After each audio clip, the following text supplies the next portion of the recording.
ज़बाने मुल्क की बहनें हैं, ये पैगाम लाया हूं। मुझे दुगनी मोहब्बत से सुनो उर्दू ज़बां वालों, मुझे दुगनी मोहब्बत से सुनो उर्दू ज़बां वालों। मैं अपनी माँ का बेटा हूं, मैं घर मौसी के आया हूं। तुम्हारे कपड़े कहां हैं, इसे बोलने के लिए छाती चाहिए, बिना साइज की जो उन्होंने बोली बात।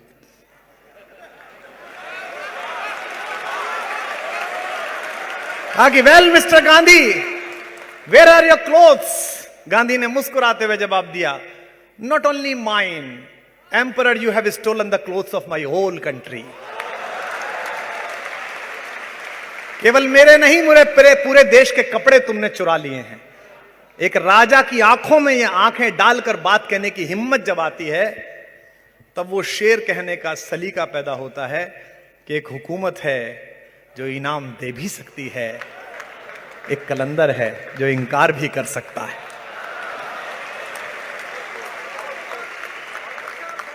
मैं पहली 4 पंक्तियां पढ़ता हूं कि मैं अपने गीत गजलों से उसे पैगाम करता हूं, उसी की दी हुई दौलत उसी के नाम। हवा का काम है चलना, दिए का काम है जलना। हवा का काम है चलना, दिए का। मैं अपना काम करता हूं, वो अपना काम करती है, मैं अपना काम करता हूं। और 4 पंक्तियां सुनेगा कि किसी के दिल की मायूसी जहां से हो के गुजरी है, हमारी सारी चालाकी वहीं पर खो के गुजरी है। जवान लड़कों, तुम्हारी और मेरी रात में बस फर्क इतना है, तुम्हारी और मेरी रात में बस फर्क इतना है, तुम्हारी सो के गुजरी है हमारी, तुम्हारी सो के गुजरी है हमारी रो के गुजरी। कि कोई दीवाना कहता है। राहत साहब को मैं क्या उपहार दे सकता हूं, मेरी क्या औकात कि मैं एक शेर भी दे पाऊं। लोगों ने उन्हें शेर समर्पित किए। मैं इस मुक्तक को एक अलग माहौल में समर्पित करना चाहता हूं, या तो सब गाएं या सब चुप हो जाएं, पूरा माहौल। कि कोई दीवाना, कोई मगर धरती,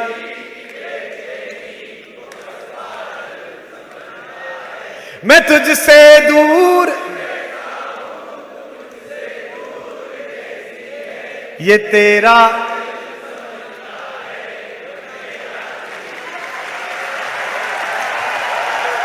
बहुत शुक्रिया। ये उर्दू बज़्म है और मैं तो हिंदी माँ का जाया हूं।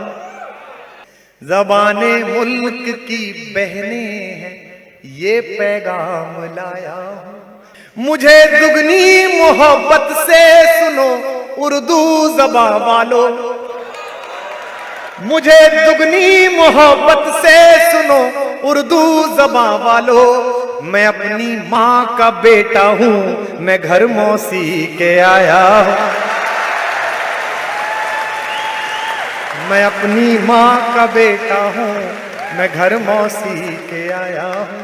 कि मोहब्बत एक एहसासों की पावन सी, कभी कबीरा यहां सब लोग जो तू।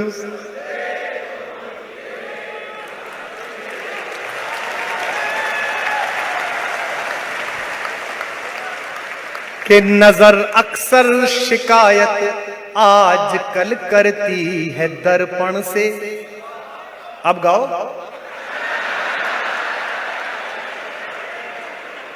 नया निकाल लिया कि नजर अक्सर शिकायत आजकल करती है दर्पण से, थकन भी चुटकियां लेने लगी है तन से और मन से। कहां तक हम संभाले उम्र का हर रोज गिरता घर। तैयार हो जाइए। कहां तक हम संभाले उम्र का हर रोज गिरता घर। तुम अपनी याद का मलबा हटाओ दिल के आंगन से। तुम अपनी याद का मलबा हटाओ दिल के आंगन से। कि ये मुक्तक मैं पढ़ता नहीं हूं, लेकिन पिछले महीने जो सियासी घटनाक्रम हुआ है तो मुझे लग गया कि पढ़नी चाहिए। कि समंदर पीर का अंदर है लेकिन रो नहीं सकता, ये आंसू प्यार का मोती है इसको खो नहीं। मेरी चाहत को अपना तू बना लेना मगर सुन ले। पता ना इंदौर वालों, मेरी चाहत को अपना तू बना लेना मगर सुन ले। जो मेरा हो नहीं पाया वो तेरा हो नहीं, जो मेरा हो नहीं पाया।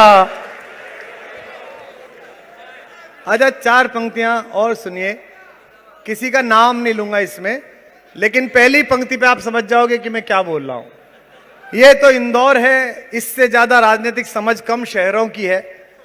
जावेद साहब इतना खूबसूरत शहर है, ये बंबई क्यों नहीं बना? क्योंकि महत्वाकांक्षा तो है, लालच नहीं है।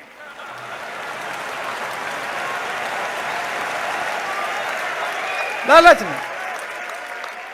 पूरी लड़ाई और पूरी सफलता की योजना इस बात पर निर्भर है कि सुबह पोहे वाले से बात किए, गुरु सेव नहीं डाले तुमने इसमें बराबर। इसी पर पूरी योजना है। पहली 4 पंक्तियां सियासत पर पढ़ रहा हूं, नाम नहीं लूंगा, नाम लूं फिर नर्मदा में नहाऊं क्या फायदा। बिना नाम लिए पहली पंक्ति में समझ जाएं कि मैं कहां बोल रहा हूं। कि मुझे वो मार कर खुश है कि सारा राज उस पर है। कोई मायूसी की आवश्यकता नहीं है। 5 साल 10 साल किसी की सरकार आए जाए कोई फर्क नहीं पड़ता है। जब हम तारीख की क्लास में गए थे, हिस्ट्री की, इतिहास की क्लास में, तो हमको समझाया टीचर ने कि बाबर कहता था, अकबर कहता था, सिकंदर कहता था। लेकिन जब हम साहित्य की क्लास में गए तो गुरुजी ने हमें समझाया, इस पद में, इस पंक्ति में कबीर कहते हैं, सूर कहते हैं, गालिब कहते हैं।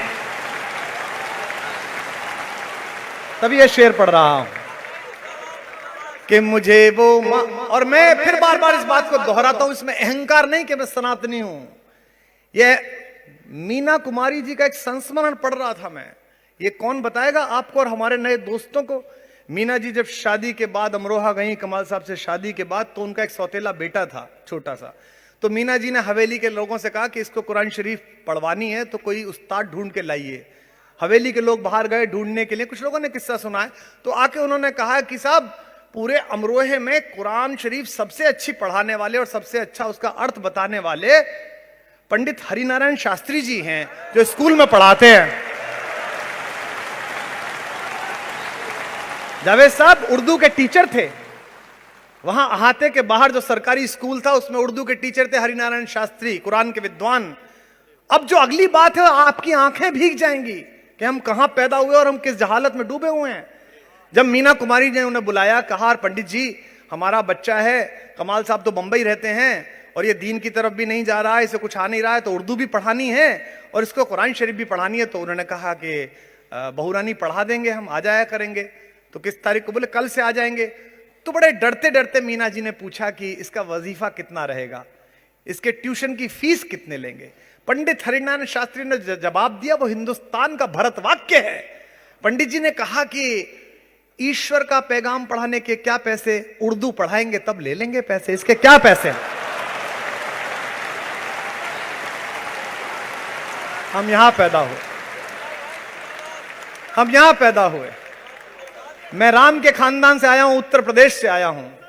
जिस राम को माता सीता का पता एक दलित महिला शबरी ने बताया बेर खिला के, उसके वंशज सावन के महीने में जोमेटो से खाना आ गया तो खा नहीं रहे कि इसे मुसलमान ले आया।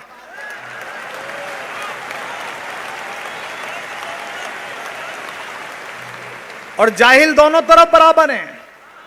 ध्यान रखना, तुम अपने वालों पर नजर रखना, मैं अपने वालों पर नजर रखे हुआ हूं।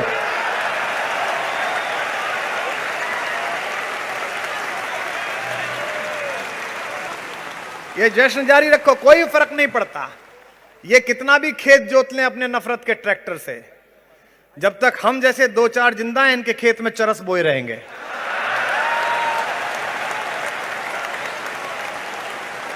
कि मुझे वो मार कर खुश है कि सारा राज उस पर है, कि मुझे वो मार कर खुश है। पिछले दिनों देश में असहिष्णुता फैली, हम पे तो बोली नहीं गई, लोगों में फैली, तो कुछ लोगों ने अपने पुरस्कार वापस करे। तो हमारे पास भी चैनल वाले आए, बोले जी आप भी लौटाओगे? मैंने कहा क्या? बोले सरकारी पुरस्कार। मैंने कहा हमको नगर पालिका का नहीं मिला। और जैसी हरकतें हैं मिलना भी नहीं है। लेकिन मेरे घर के दो बड़े बैठे हैं, हमें यह पुरस्कार जरूर मिला है कि एक लाइन गाएं तो 1,00,000 आवाजें एक साथ गाती हैं। ये सारे सम्मानों से ऊपर। आखिरी दो मुक्तक सुन लीजिए। कि मुझे वो मार कर खुश है कि सारा राज उस पर है,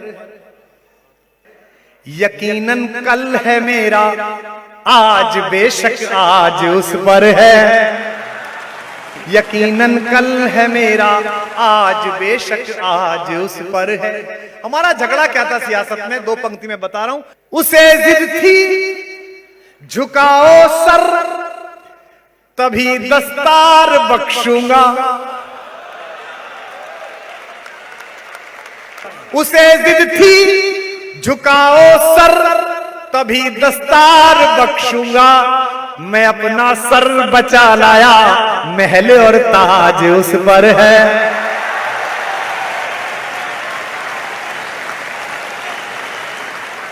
मैं अपना सर बचा लाया, महल और ताज उस पर है।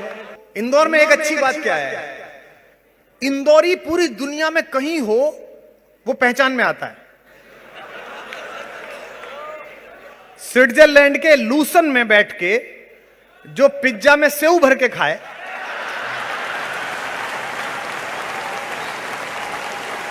समझ जाओ ये इंदौरी। इंदौरी आत्महत्या करता है तो जहर भी सेव के साथ खाता है। अब सुनिएगा मैं जो सुना रहा हूं कि पुरानी दो, मेरे बहुत दोस्त हैं इंदौर के, राहत भाई के और हमारे कॉमन मित्र हैं हरीश मिश्रा साहब दुबई में। हाँ बिल्कुल, सबके दोस्त हैं। इस हॉल में, इस अभय प्रशाल में जो दोस्तियां बनाई हो आपने, जिंदगी में बड़े हो जाना तो बचपन की उन सारी दोस्तियों को साथ रखना, क्योंकि जो बचपन की दोस्तियों को साथ नहीं रखता, वर्तमान तो उसका मार्ग रोक ही देखता है, भविष्य भी उसके दरवाजे बंद कर देता है। तब कह रहा हूं, राम जब चले तो रास्ते में एक ही आदमी था जिसका एहसान था उनके ऊपर, वरना पृथ्वी पे एहसान किया उन्होंने। और वो व्यक्ति था, जब वो आकर खड़े हुए गंगा के किनारे, कोई पार कराने वाला नहीं था, जिसने उन्हें नाव से गंगा पार कराई। और जब राम का राज्याभिषेक हुआ, दुनिया का सबसे बड़ा शपथ ग्रहण समारोह, तो उसमें राम की ओर से अकेला ऑफिशियल जो मेहमान बुलाया गया, वो गंगा पार कराने वाला केवट था, मल्लाह था। कि पुरानी दोस्ती को इस नई ताकत से मत तोलो। ये इस मजमे से लेके जाना आज रात। मंदिर आंदोलन की पहली झलक मुझे तब याद है जब मेरे शहर में तनाव बढ़ा, तो मेरे साथ जो लड़का पढ़ता था, अब भी मेरा दोस्त है, अब्दुल रऊफ सैफी, लोहारों का लड़का। एक दिन वो एक बड़े से कागज में लपेट के एक लंबी सी चीज लाया, तो मैंने कहा ये क्या है रऊफ? बोला यार लोग कह रहे हैं कि दंगा मंगा होने की संभावना है, मैं तेरे लिए तलवार बना के लाया हूं। तो मैंने उससे कहा कि तलवार लाने की जरूरत ही नहीं है। जब जब दंगा होने की संभावना शहर में दिखाई दे, तू बाजी से कह देना कि वो और तेरे बड़े भाई हमारे घर के बाहर आके सो जाएं, और जब तेरे घर पे लगे तो मैं अपनी दीदी को लेके तेरे घर के बाहर आके सो जाऊंगा।